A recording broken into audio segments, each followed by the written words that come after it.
Welcome back to Missouri Mayhem, Mystery, and Murder. I'm one of your sister hosts, Megan. And I'm the big sister, Mindy. Thank you for being back with us on this beautiful day. If you are tuning in for the first time, welcome to our podcast. Yes, welcome. And if it is your first time listening today, boy, do we have a case for Oh, you. good.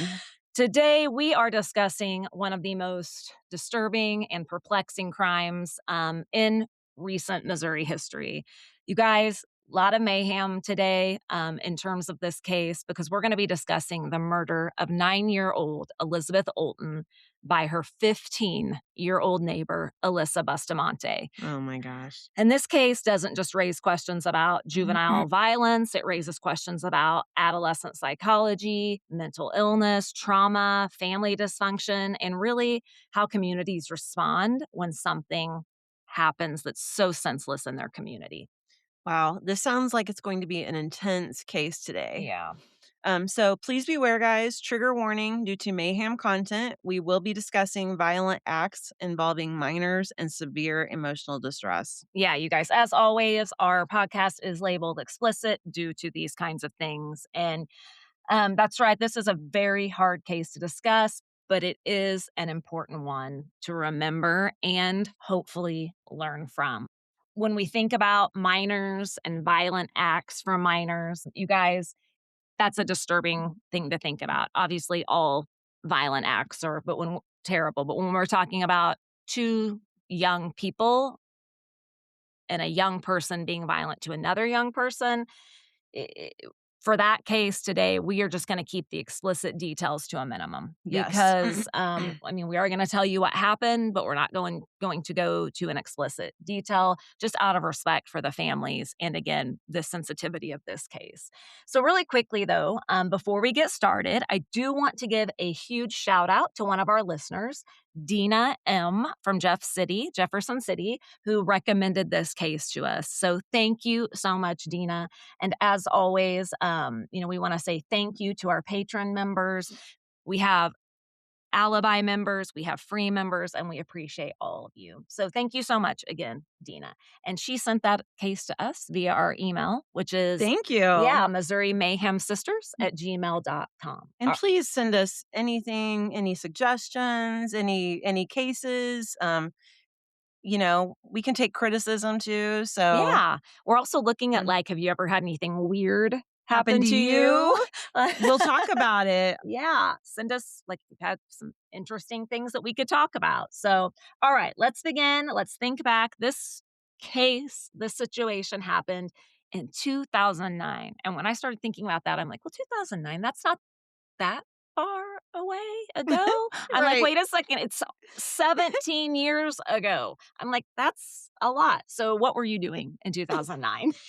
In 2009, I was living in a duplex alone and struggling. I wasn't married quite yet, and I was still single, and I just was a teacher, and I was living from check to check, and Yes. I just I know we had the recession during that time too, but I just remember just struggling for a few years, and I think everybody does that for certain periods of their life. Yes. Absolutely. You go through that phase of, like you Yeah. said, paycheck to paycheck and did I pick the right profession? Yeah. What am I doing with Questioning my your whole life? life. Yeah.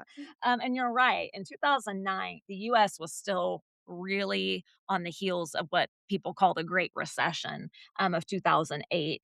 And actually, still in 2009, unemployment had climbed to above 9%, which, if you think about it, almost 10% of our country being unemployed. Yeah. That's scary.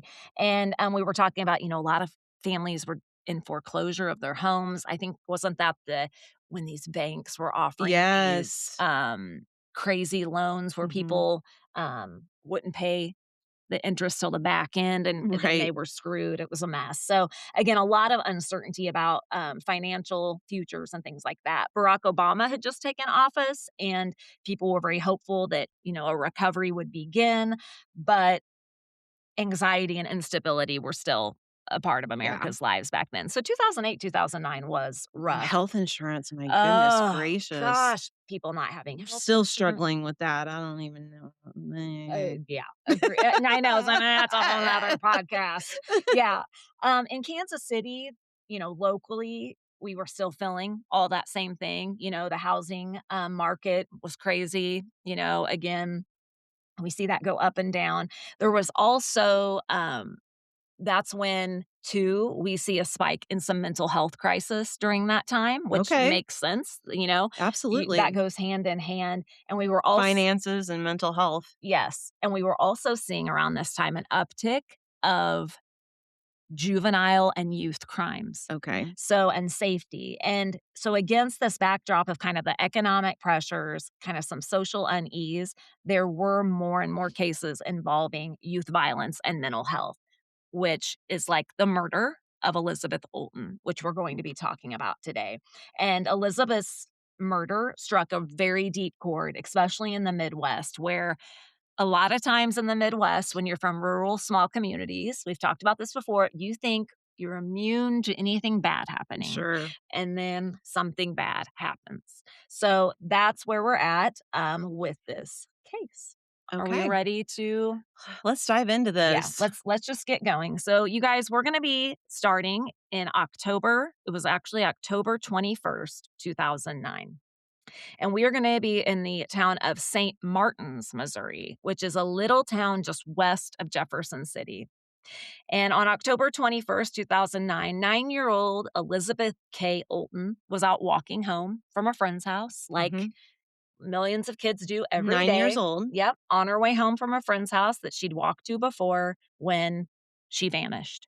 Her parents, of course, were frantic. The neighborhood was concerned. I mean, very quickly, they started searching, getting volunteers. They knew very quickly something's It's wrong. I wrong. mean, we're talking about a 9-year-old. Yeah. Sadly, parents, family, neighbors, volunteers searching did not realize what had already happened. Already This, been done. yes, this event from beginning to end happened very, very quickly. So while they're out searching, 15-year-old Alyssa Bustamante, Elizabeth's next door neighbor or neighbor on Gosh. the street, lured her into the woods behind the house. So I've seen a documentary on this, and they had a very thickly wooded area behind their neighborhood. What She, the fuck? yeah, okay, I'm exactly. sorry. Pardon my language, Yes, but this next part, it's hard. what the fuck? You guys, this is the mayhem, and this is pretty much the You're 15 years old. yeah, and this is kind of, I'm not going to give too much other detail than this because it's so hard to hear. So Alyssa lured Elizabeth behind the house, and we're going to talk a little bit more in a minute about how she did that. But once she got Elizabeth into the woods, you guys, she strangled her. She cut and slit her throat, stabbed her repeatedly, and then buried her in a shallow grave that she had prepared days What? earlier. This is a premeditated murder by a 15-year-old Yes. for Yes. days? Yes. Why? What Exactly. does she have with This this girl. girl? And that's what is so upsetting. Nothing. Is there This a picture girl, of this? yes. Ugh, both of them. Ugh. Alyssa's own confession to investigators that she committed the murder. This is what she said to her own admittance because she wanted to know what it felt like to kill someone. That Wow. confession sent shockwaves through Missouri. Not only did you have a 15-year-old killing a 9-year-old, I think people thought this has to be an accident. What happened? It was a bad. Surely this isn't Man, how does a premeditated. 15-year-old get to that spot where you're like, "I'm gonna kill Exactly. at That's 15 because I yes. just wanna know what it feels like?" I mean, What in the science research now shows, which I think is crazy, that our brains are not considered fully developed till almost 26. 26? I thought it was like 21. Yes, now they're saying like 26. So we have a 15-year-old. Yeah, how does a 15-year-old get to To this? that. What Yes, did this child possibly do to upset her? right. That's gotta be your first thought. Surely. I mean, Yeah. what did this 9-year-old do? Now, before we go too deep into Alyssa's world, because, yeah, how did she get there? Let's first remember our victim, who Yeah. was a child, a 9-year-old beautiful girl named Elizabeth. People said she was an amazing daughter. She was a great student and classmate. She was a good friend. She only lived a few houses away from Alyssa, and her family said Elizabeth was bright, sweet, and full of life. And the pictures and the documentaries I've watched, that is spot on. Every picture, she's got this giant smile. Her funeral was a huge reflection of her personality. Friends and family dressed in her favorite color. Can you guess what that might be for a 9-year-old girl? Pink. Pink. She loved pink, and so everybody dressed in that color to honor her, and she was also honored with a horse-drawn carriage procession to her Oh, burial. wow. Elizabeth's life was full of the possibilities that any 9-year-old girl is full of. Yeah. Christmas programs coming up, Thanksgiving, playing games at recess, running around with her neighborhood friends, smiling, walking home from a An friend's ordinary house. girl. Yes, an ordinary childhood, ordinary joys of being a kid, and that's what makes this so heartbreaking. Yeah. So, Alyssa, what the hell happened Yeah, let's talk about to her. get Alyssa to this point? So, let's talk a little bit about her early life. Where Elizabeth's life, I'm not saying her life was perfect, but she did have what seems to be a stable home, stable support. Um, school supported her. Alyssa's early life was anything but ordinary, sadly. Alyssa was born to teenage parents, which Okay. we know, statistically speaking, It's rough. can start you off kind of rough. As teenagers and in their 20s, both her parents struggled with substance abuse, drugs, alcohol. Her mom specifically struggled immensely with addiction Mhm. when Alyssa was very young. And her mom's name was Michelle, and her father, I don't know if it's Caesar or Cesar, but he was incarcerated when Alyssa was very little for assault. Oh gosh. So he's obviously Not violent. against Alyssa, but just No, okay. I never did see exactly, but it shows he was probably a violent person. Yeah. Now, as a result of her mom's addiction and her dad being incarcerated, she has 3 little siblings. She's the oldest Oh sibling, the oldest gosh. sister. Ugh. And I think she felt a lot of responsibility for her 3 younger siblings. So, as a result of the parent situation, the grandparents, Karen and Gary Brooke, took in Alyssa and her 3 younger siblings. And this was in 2002. Okay. So, we're talking about 7 7 years. years before the murder. So, she would have been 8 when she went to live with her grandparents. And Okay. I watched a documentary where Karen Brooke, her grandma, Mhm. was in this documentary being interviewed, and it broke my heart because from what I've read and seen, the grandparents really did try.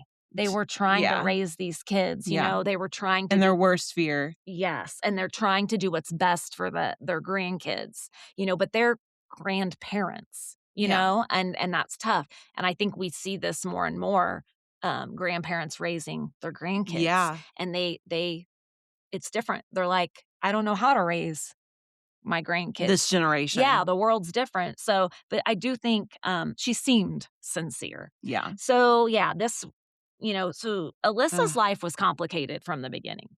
On the surface, this may sound like, okay, great, the parents stepped up. They're providing stability, and I think that was good.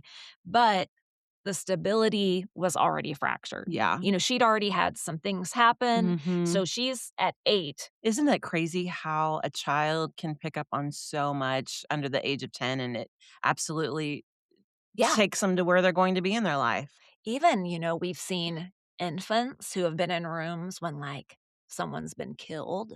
And they have They trauma. have trauma. Even infants Wow. absorb, Mhm. they That reserve. negative Yes, that trauma. trauma. She'd already experienced parental abandonment, family instability, and all this, of course, we know can create long-term challenges. I Yeah. mean, she's had a lot going on. So, at this point, she's 8, she's living with her grandparents, her 3 younger siblings are with her. Now, long before Elizabeth's disappearance, long before Alyssa decided to do this heinous act, to Elizabeth, Alyssa's life had a lot of moments where she was showing mental distress. And you're going to hear action was taken people tried to help her, but could more have been done? Let's see. Okay. Let's So, yeah, Alyssa's to begin with, so she moved in with her grandparents when she was 8. When Alyssa was around 13, 2 years before this happened, she tried to take her own life. She okay. did try to commit suicide. And as we know, a suicide attempt is one of the strongest indicators that a young person is struggling. Something's going on. Yeah. Some kind of So, inner pain. yes. And so that happened when she was 13. She also self-harmed. Court testimony showed that Alyssa had a history of cutting Mhm. herself. She was a cutter, and she even tried to cut herself when she was brought into juvenile custody after Elizabeth's murder. With what? I'm not sure. So we have a suicide attempt, we have signs of self-harm. Mental health professionals who evaluated Alyssa also described her as suffering from major depressive disorder. She was extremely depressed. And they also said she had severe emotional disturbance. Clinical testimony noted features of what they called borderline personality disorder and even early signs of bipolar disorder. So, again, Yeah. a lot of, either undiagnosed or She's got a lot going against her she here. she really does at such a young And a age. middle schooler that Yes, is so hard the way it is. 13. Ugh. So around Labor Day, But, you know, I don't feel bad for I her. know Like, everybody it was has. premeditated, and everybody has to be 13 at Yes, some time. and I guarantee there are people, kids younger than her that have experienced worse things than she did, that have And never mhm, done anything like this. yes. Now, around Labor Day 2007, again, 2 years before this is around the time she had attempted suicide. She's a middle schooler. Ugh, middle school's hard. Yeah. Alyssa was prescribed the antidepressant Prozac after one of her suicide attempts. So there were actually, they say, multiple suicide attempts. Her dosage was increased just 2 weeks before the murder. So she had been on Prozac from 2007 to 2009. 2 weeks before she murders Elizabeth, they up her Prozac. Mhm. Now, during the sentencing hearing, Alyssa's defense says this is a possible contributing factor to her emotional instability. An argument that was hotly contested, of course, by the prosecution. Prosecution says there is no established scientific evidence that Prozac causes homicide or increased aggression.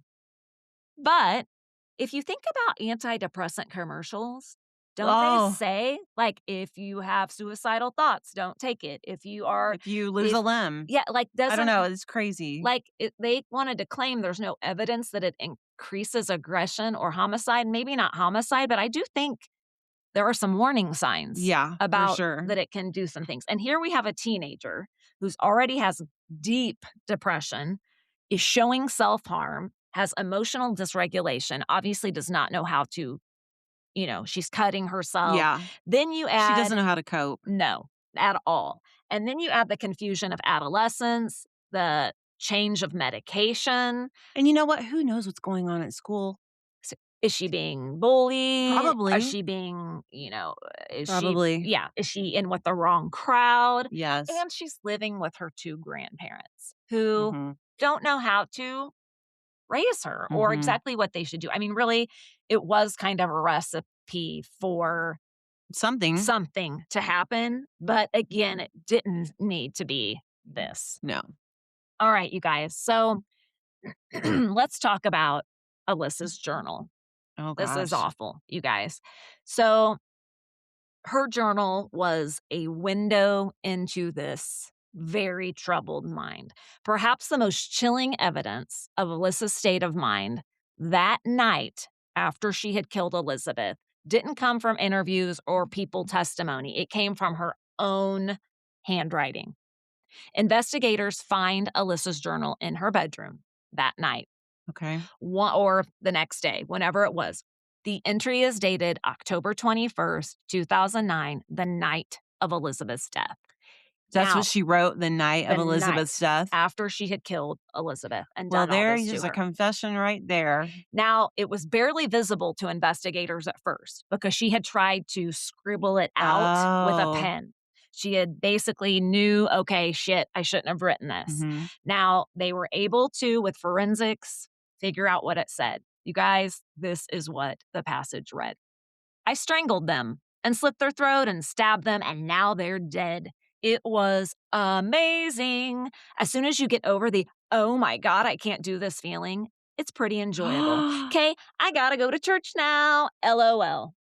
Oh my gosh. Yeah, the juxtaposition, the I Why did killed she say someone. them? Okay, Why is good she saying them? good question. I wondered that too. And all I can think of is she's trying to kind of detach. Instead of saying I strangled Elizabeth, I strangled her. Or It's too personal. yes. Or if someone read it, there's no evidence. I don't know. But even she literally wrote AHMAZING, like Yeah. amazing. Yeah. Yeah. And then she literally wrote, okay, I gotta go to church now. LOL. LOL. I mean, jurors were sickened. Family members could not believe when this was read, and the public alike went from feeling sorry for her a little bit to, you are awful. You're a Yes. terrible person. Yes. And it shocked people because it reads like a teenager's voice, but it's so casual. It's And like, "Gotta go to church, LOL, yeah, da da I da." just killed someone. Now I'm going to pretend like nothing happened. So, Ugh. this, of course, was damning evidence. Also, the planning and the chilling simplicity of it. Prosecutors showed that Alyssa dug a shallow grave in the woods several days before the murder. Premeditation. Meditation. This wasn't on a whim. This wasn't like all of a sudden she decided we're out playing. I'm going to do this. What is even sicker is how she got her into the woods. Okay. Alyssa convinced her own younger sister, Emma, to bring Elizabeth out to the woods under the disguise of playing. You want to come play in Play in the the woods woods with me? and Her what's her little sister. and Elizabeth is sitting out no, not Elizabeth. Alyssa's sitting out in the woods waiting for him. Yes. Once the three were in the woods, Elizabeth had a weapon. Now, I did not see, I'm guessing Emma ran off and left once she got Elizabeth back there. I do not believe Emma witnessed the murder. Anything? No. But you said Emma had a knife? No, Alyssa does. Oh, okay. But once they're all, it says once the three were in the Okay. woods, but I didn't read anything about Emma witnessing it. Or being a part of the Right, yeah. right. And she's her younger sister. I'm not sure how much younger. But once that she had Elizabeth in the Well, she's woods, fucked up too. well, absolutely. Absolutely. She has to live with that, knowing, Oh, no, and she had no I clue. I I brought her back the there. woods, yeah. Yeah, Alyssa had basically had a knife hidden in her backpack that she then got out and committed one of the most brutal homicides of a child on child ever in Missouri history. Wow. Yeah. Afterwards, guess what she does? As we know, she calmly goes home, writes in her journal, and then attends a church youth dance while hundreds of people are searching for Elizabeth. And she's at the dance. At the dance, dancing at the church as Ugh. people are out looking for How do you Elizabeth. fake that? How? I mean, I want to believe she's lost her mind. Otherwise, how do you do that? Right? Yeah, right. I mean, Alyssa was initially charged as an adult with first-degree murder. They first said, you know what, we don't care you're 15. Yeah. And that meant life without parole. Of course, her defense said, let's do a plea deal, and we want a psychiatric evaluation.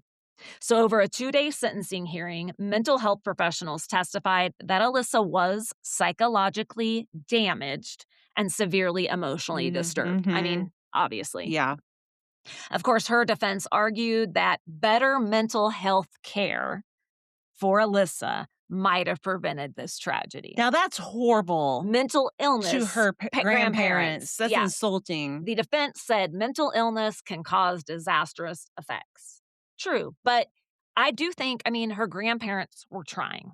Yeah. And yes. Now, prosecutors countered that no scientific study linked antidepressants, again, to homicidal violence No. and emphasized her actions of premeditation. So, I mean, really, the defense didn't have a case. No. I mean, really, at all. Now, okay. Ultimately, Alyssa pleads guilty to second-degree murder. She takes this plea, and since they say she's severely emotionally disturbed, she gets second-degree murder. She also gets armed criminal action because of the knife Yes. and was sentenced to life imprisonment with the possibility of parole. Now, I don't know after how many years, but once she gets parole, she then has to do 30 years for the armed criminal action. So, I mean, I don't think she's going to get out. Ever. I mean, or if she does, she's probably in her 50s or 60s now, which is Ugh. still I too still don't much. want her to be out. Agreed. Agreed. So, I mean, Mm-mm. more than likely, she's going to be in there for quite some time, but she'll probably get back out before she dies. She probably will. She will. And, from what I hear, I obviously don't know, people in prison don't like people who do bad things to kids. They do not. And so I wonder what her life's like in prison right now. And today, obviously, this was 2009 and she was 15. So that's 16 years ago. So she's 30 in her 30s now. Yeah. She doesn't have a lot of friends at the jail. I wouldn't think. I wouldn't think. And I wonder what she says about it now. Yeah. You know, Like is when she still cuckoo or all that time she'll look back on it and think, has she I hate to been say cuckoo, but you know what I has mean. she been Is she reformed at at all? all? Yes, because typically, as we know, jails do not reform anyone. No. I It mean, makes it worse, actually. yeah, they learn more skills. Yeah. When we look back at this case, it's tempting to ask, what if? Now, again, it's not excusing any behavior. It's not saying, her grandparents did anything wrong. It's not excusing anything. But let's talk about some questions we could ask that might help prevent a tragedy in the future. That's why we do these cases. We don't just do them for shock value. We do No. these cases to help us learn, to get the Be message, aware. be aware, help, when you see something, say And something. I'm not lying, since we've started doing this, I am more aware Oh my of gosh. everything going on around me. I'm not scared. I'm just more aware. Like Yes. walking out of the grocery store to my car, I'm looking around, I have my Yes. keys ready to stab someone in the eye should I need Right. to, and I'm Yes. looking around. I'm not just head down looking at my phone.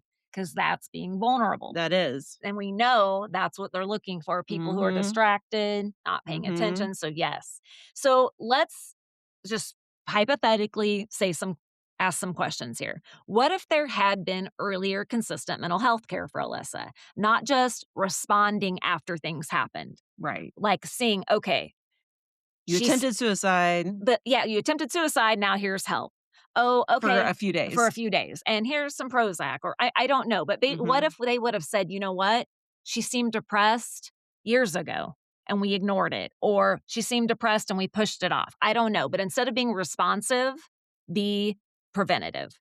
What if warning signs after medication changes had been met with closer supervision and follow-up? Yeah. What if when a teenager, especially, their medication is altered, the doctor says, I'm gonna meet with you at least 3 times this week, whether it's via Zoom or just to Mhm. make sure you're feeling Mhm. okay. 'Cause of a change. Yes. What if caregivers had been given stronger tools and resources to recognize her struggles, how severe her struggles were? I'm Yeah. sure her grandparents just didn't understand it. They came from an era where mental health was not acknowledged Right. at all. What if her school had been better equipped to help her? And I wonder if she ever went to her school counselor for help. right. And what if fascination with violence had been treated as an urgent signal, not something to be brushed aside? According to a lot of people, Alyssa had started to become consumed with violent acts, video games, movies, Okay. YouTube, and that is a sign, Yeah. and again, we have a culture now that's been raised on these video games, and we still don't know how that impacts No, we still don't. those violent things. So again, just questions. Again, none of these questions change what happened to Elizabeth. Nothing ever will, but we do have to make sure that we are hopefully, if nothing else, learning something from these horrific acts, because understanding where the system fails is one way we can honor the victim and maybe help prevent something else from happening. For sure. If you or someone you know is experiencing a crisis, any kind of crisis right now, mental, anything, or showing signs of self harm or feeling that way, you guys, Missouri has a resource. You can call 988 anytime.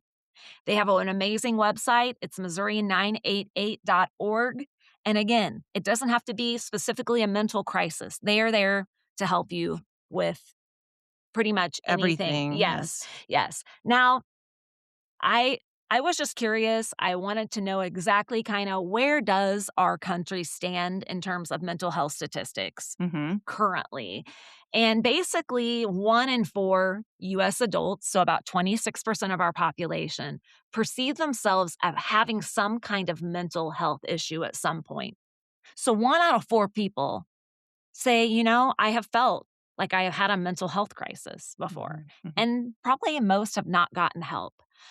Still today, which is sad, 70% or 7 out of 10 Americans still believe there's You a know stigma why? surrounding mental I'm gonna health. tell you why. It's because fight or flight. Okay, in today's society, we are put in fight or flight way more than we should be. Fight or flight is an instinct that's supposed to last like a few seconds, and that's it. Right. But as humans these days, for a long time now, we've been doing fight or flight for days, for hours, for Yes. and it has mentally taken a toll on us, and that is a that is a problem. Yes. Absolutely. Our brains were not wired to have all this stuff coming at us.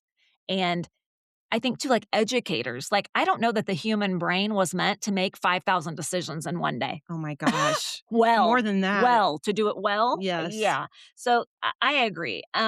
Over half of Americans, 53% report that someone in their home or a close family Yeah. member has been diagnosed with a mental health condition. I mean, you guys, it could go on and on. We have so far to go still when it comes Yes. to mental health, but we want to talk about it. We want people to know it is nothing to be ashamed And you of. know what? People are ashamed of their I mental health know. status. They are truly ashamed. And people do get judged They when they do. go into a doctor's office by the secretary or when they go to pick up their crazy meds. You know, they get Absolutely. judged. Yes, and you guys, if you have never been in someone's shoes or felt that way, do not judge No. because it can be you. It can be anyone. And you need to be prepared to help, offer resources, and just give support. And I think panic attacks are way happening way more Oh, often now. Like people just don't know how to ground themselves. no. And here's the thing And they get is, on their phone and they start trying to clear their mind with stuff on their phone, which makes everything so much worse. yes. And our youth, I mean, mental health crises have gone up with our youth between COVID. That was so hard on our Mhm. young people. Some statistics in terms of young mental health: 1 in 7 adolescents in the world experiences a mental health condition. So 1 out of 7 in the world. These are from the World Health Organization. Wow. And 42% of US parents report that their child's mental health was negatively affected by COVID. Yeah. That's almost Mhm. half. US college students, roughly 1/3, have been diagnosed with anxiety or depression. Mhm. We see And that sometimes it's both. both. Usually it's both. And yes. So you guys, this is important. It's important to continue to talk about mental health and our youth. And it's important to continue to talk about victims like Elizabeth Olten. Yes. Um, would you mind saying a quick prayer for Ab her and her family and Alyssa's Absolutely. family as Yes. well? Dear Heavenly Father, Lord, I just want to come to you today. And above all else, I just want to pray for Elizabeth's family. Oh my goodness, Lord. That still will forever, that will just forever be with them. And I just ask that you be with them and help them, handle it as best as they can. And I also want to pray for Alyssa and Alyssa's family that, um, they can get some closure, her grandparents, her little sister, everyone involved in this, that they can get some closure and just find you, Lord, in the end of this, just find you. Yes. And we thank you and we love you. In Jesus' name we pray. Amen. Amen. You guys, if this episode is hanging with you, if it's made you feel something or think or question anything, we're going to ask you to take one more step, if you don't mind. Please follow or subscribe to Missouri Mayhem wherever wherever you listen to podcasts. It helps more than you know, and it tells the platforms that these stories matter. Yes, you guys. And also, if you believe in telling victim stories with honesty and care, leave us a review. I mean, your words help others find our show. And again, we can get that message out there. And if this episode brought up some difficult emotions for you, or if you are recognizing signs of distress in somebody that you love, reach out and talk to someone, you guys. It's Ment- hard being a parent. It's hard being a grandparent. Use the help given to you. It's hard being a college student. It's Yeah. hard being a high school student, a middle school student. Mental health support saves lives. Statistics show that, you Mhm. guys. Therapy can help. And I know this personally. I'm not afraid to say that. I have used a therapy platform called betterhelp.com, and it Good. helped me during a I've heard a lot tough, of good things about that. yes, it helped me during a tough moment in my life. And, if it's not BetterHelp, there's lots of other platforms out there You can just sit in your living room and have a conversation with someone. who's neutral, someone who's there to listen, someone who's Yes. not judging. They will match you with your preference, male, female, They new work with your work. Yes, insurance. they work with your insurance. There are coupons on Groupon for 20% off your first session. And BetterHelp even offers financial aid, you guys. Yeah. So we're going to link these resources in our show notes, including that 988 crisis lifeline and the BetterHelp information. So, Yes. yeah. Finally, if you will, share this episode to spread the word about the need for youth services and mental health awareness in the United States. Because when we understand the warning signs, we have a chance to intervene before tragedy strikes. That's right. Thank you so much for listening today, you guys, and for remembering Elizabeth. Don't forget, stay kind, stay curious, and stay safe, Mayhem fans. And thank you so much for being a part of our Missouri Mayhem community. I'm Megan. And I'm Mindy, Missouri, you bring the mystery. and we'll bring the mayhem. Peace out.